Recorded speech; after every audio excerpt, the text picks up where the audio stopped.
Hello, welcome back. In this session, we are going to create a calculation view using SQL script. In our earlier lesson, we created three tables: product, region, and sales. So if you observe, the relation between region and product is nothing. So we have fields in product and we don't have any common field between product and region table. But the common table is sales table. In sales table we have region ID and product ID. So I would like to generate a calculation view by using SQL script by joining these three tables and get the fields region name, product, sales amount, and then net revenue. So net revenue is going to be a formula for sales amount minus tax percentage of tax. So by deducting this we will get the net revenue. So region name is in region table, product is from the product table, and sales amount is from sales table, and net revenue is going to be a calculated column.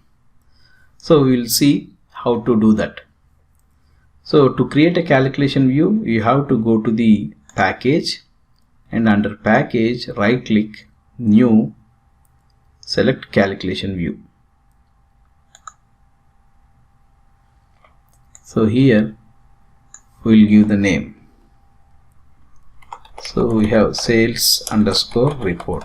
We'll say sales report, and it's a calculation view. So subtype is again standard. So here instead of graphical we are going to use SQL script type.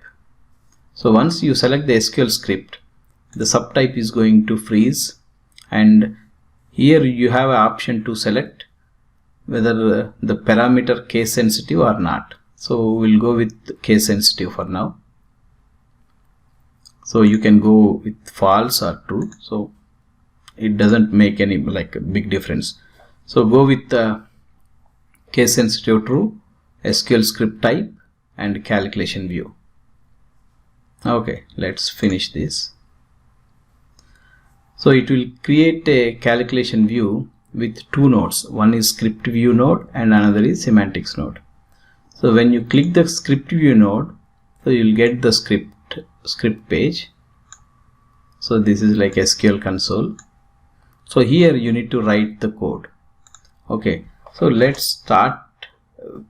Don't remove this var out. So we need this var out parameter later. Okay, so let's start. So I'll declare a temporary table variable tab1. Tab1 is going to be I need to write a select statement to get all these fields, right? So here if I want to get a region name, I need to join the sales table with region table. Like that, again I need to join that with product table. So the join and all you know very well by now. So I'll go quickly, select region underscore name comma product ID. Product ID I am selecting because in the next statement I am going to retrieve the product name by using product ID, and sales amount. These are the three fields I need first from, and I can drag and drop the table names.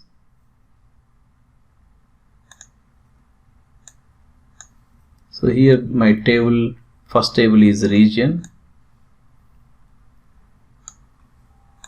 I'll use R letter and I'll use inner join. You can use inner join or left outer join because we have consistent names. Then sales table.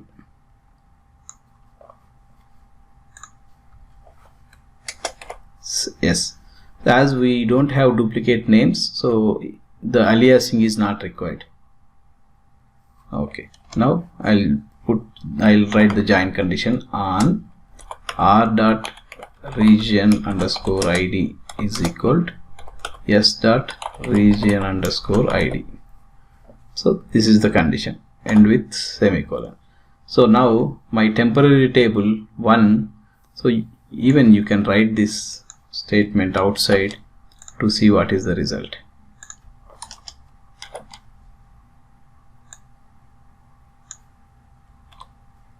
So like this we got region name, product ID and sales amount. Now I am going to join by using product ID with the product table to get the product name. Okay, so that is tab 1, temporary table variable tab 1. Now I am going to write tab 2 is equal to select region underscore name, same above field. Now product underscore name, comma, sales amount. Okay, now I have all the fields what I am expecting except the net revenue. Okay, let's finish this. From, so now I need product table as P inner join. Now I am going to use tab 1. So if I add sales table, I may not get, I'm not able to get the region name. So it makes sense if I use first variable tab 1. So if you want to use tab 1, we know we need to use quotes tab 1. Okay, no, we need to define join condition on P dot product underscore ID is equal to, so for this tab 1 I am going to define it as a T1 dot product underscore ID. Okay, good. Now we have all fields except net revenue. Okay, so I am going to write another temporary variable tab 3 is equal to select, I think we have this ready, I will use this. So sales amount, I will use the aggregation function sum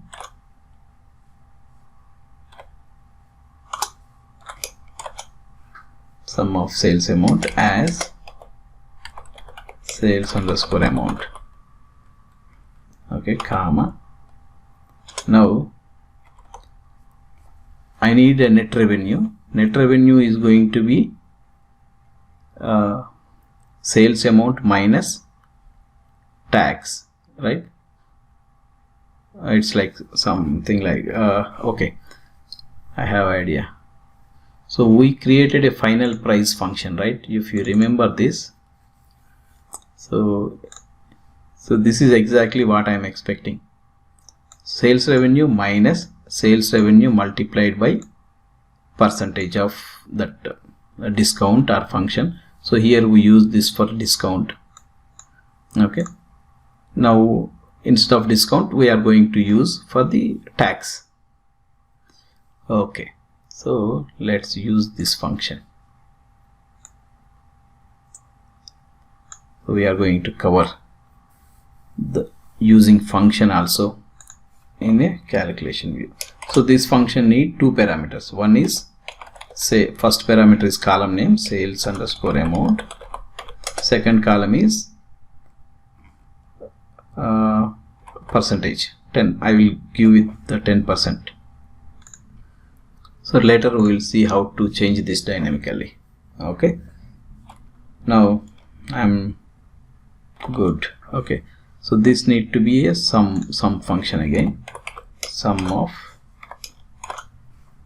sales amount with the 10% discount. Okay, so this looks good.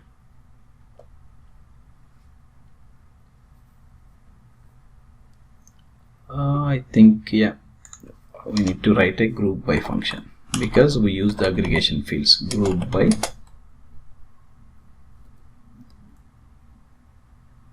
the two fields are region name and product name. Okay, so select so and so sum of, okay, here we need to write from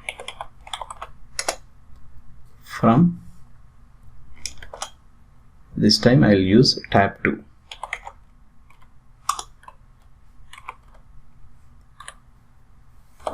Okay, yeah, now we are almost done, but now okay, nothing pending, right? We are going to get the result what we want from tab 3. So if that is the case, then remove this tab 3 and send the result to where out.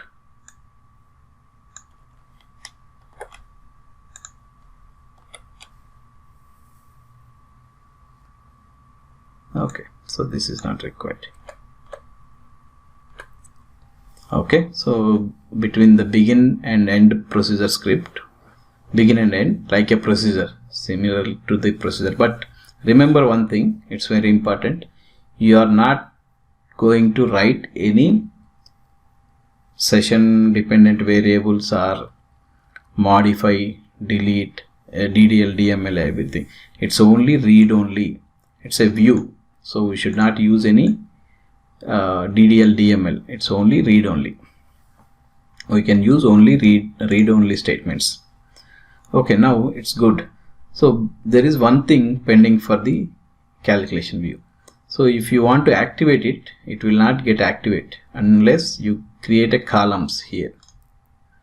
So whatever the result, so in stored procedure we declared a output parameter of table type, so that the data will go into that output parameter table type.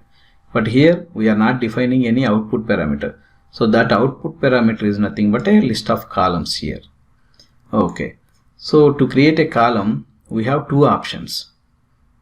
So either you can create a column name manually by using like this, so create columns, or add columns from a table or a view or something. Okay, so input parameter we'll see later. So if I say create column,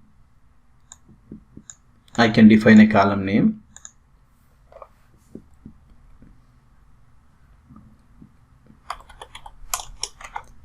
net. Okay, let me cancel this. I think sum of this as going to be net revenue as net underscore revenue. Okay, because this big length column name we can't give, it's not good. So create a column, so right click, create column, and here we are going to add net revenue, and it's a data type decimal 10,2. Okay, so next columns we can get from tables. So region name is going to come from region table, so region name, add, finish, and then product name is going to come from product table, product T4H, product name, we can add, okay, this is T4H, and then sales table,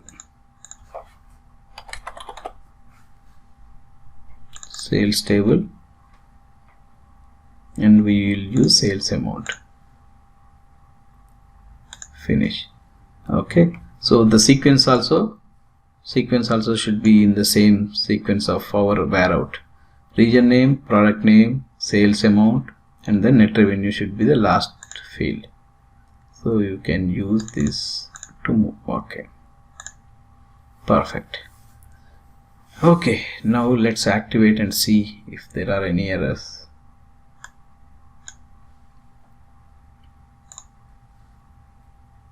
Okay, wonderful. So no errors, it's completed successfully. Let's preview the data. So to preview data, use this glass symbol, data preview, and go to raw data. So you will see all the region names and then product, 45 rows retrieved, because we did the aggregation function, right? So the number of region and for each region what are the product names. Okay, so almost every combination we will have.